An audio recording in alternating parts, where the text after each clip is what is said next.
So, today we're diving into a case that is just chilling. It unfolded behind the closed doors of a totally ordinary suburban home. But what happened inside was a story of psychological manipulation that spiraled into something truly unimaginable. This is the tragic case of Sophie Lionnet. Okay, so picture this. It's a September evening in a quiet, normal neighborhood in southwest London. You know the kind of scene, it's getting dark, people are getting home from work, it should be completely peaceful. But on this particular night, something was very, very wrong. People in the neighborhood started noticing this thick, dark smoke coming from a backyard. And the smell, it was just awful. Heavy, sickening, definitely not a normal bonfire or a barbecue. It was the kind of smell that just sets off alarm bells. And sure enough, someone called the fire brigade. So when the firefighters arrive, they find a man, Wissam Meduni, just tending to this huge fire in the garden. He's super casual about it, tells them he's just burning a sheep carcass he bought at the market, but the firefighters weren't buying it. And as they start putting out the flames, they find something absolutely horrific in the ashes: human bones. It didn't take long to identify the remains. They belonged to Sophie Lionnet, a 21-year-old French woman. And here's the twist. She was the live-in au pair for the very people who lived in that house. So the question is, how on earth did a young woman's dream of coming to London end like this, in the ashes of a garden fire? To really understand what went so wrong here, we have to rewind and talk about Sophie herself. She grew up in Troyes, France, and everyone who knew her, friends, family, they all said the same thing. She was shy, she was gentle, just a really kind person. Her dream was pretty simple. She loved kids, and she wanted to improve her English. So she takes this job as an au pair for a French couple in London, Sabrina Couder and Wissam Meduni. But right from the get-go, the reality of her situation was just grim. The hours were insane, and the pay, around £50 a week, was basically nothing. What started out as this hopeful adventure quickly turned into straight-up exploitation. Now this is where things get really, really strange.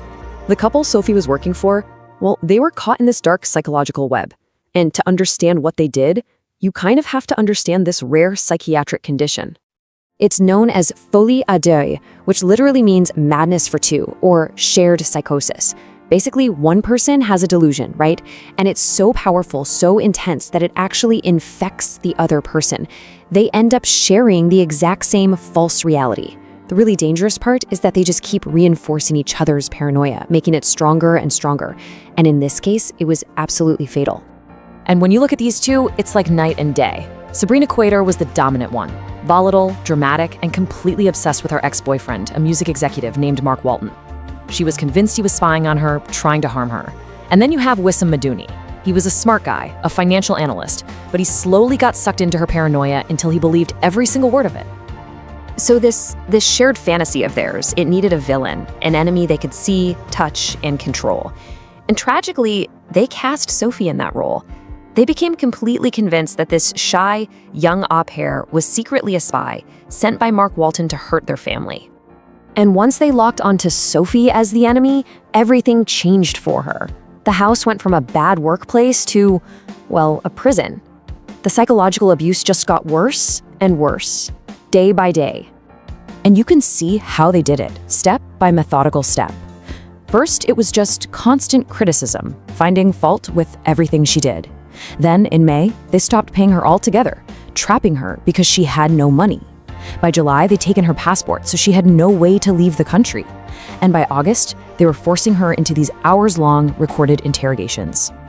This is just bone-chilling. The police found over 8 hours of these recordings, and on them, you can hear them just relentlessly grilling this terrified, broken young woman, demanding that she confess to being part of a conspiracy that only existed in their heads. And you know, this wasn't just psychological. The abuse was brutally physical. The pathologist's report was just horrific. It showed multiple broken ribs, a fractured sternum, a broken jaw, and the key thing was that these injuries happened over a long period of time. This wasn't a one-time thing. This was sustained torture. And then, on September 20th, 2017, it all came to a deadly end. After one last horrific assault in the bathroom, Sophie died. And in their panic to cover it up, their next move was to build that bonfire in the garden and try to erase every single trace that she had ever existed. So at the trial, the whole twisted story finally came out into the open. The jury heard those chilling interrogation tapes. They saw the forensic proof of her injuries. They heard from neighbors who had heard screams. And crucially, Mark Walton himself took the stand and completely dismantled the entire bizarre fantasy the couple had built around him. Of course, in court, they pointed fingers at each other. You know, the classic move, "It was them." No, it was them. But the evidence was clear. They had acted together, completely in sync. The jury saw right through it and found them both guilty of murder. So, what did they get? Life in prison, with a minimum of 30 years before they could even be considered for parole. The judge didn't mince words, calling their actions a case of horrible cruelty that stripped Sophie of her dignity, her hope, and finally her life. You know, a case this horrific, it makes you think. It really shined a light on just how incredibly vulnerable au pairs and other domestic workers can be.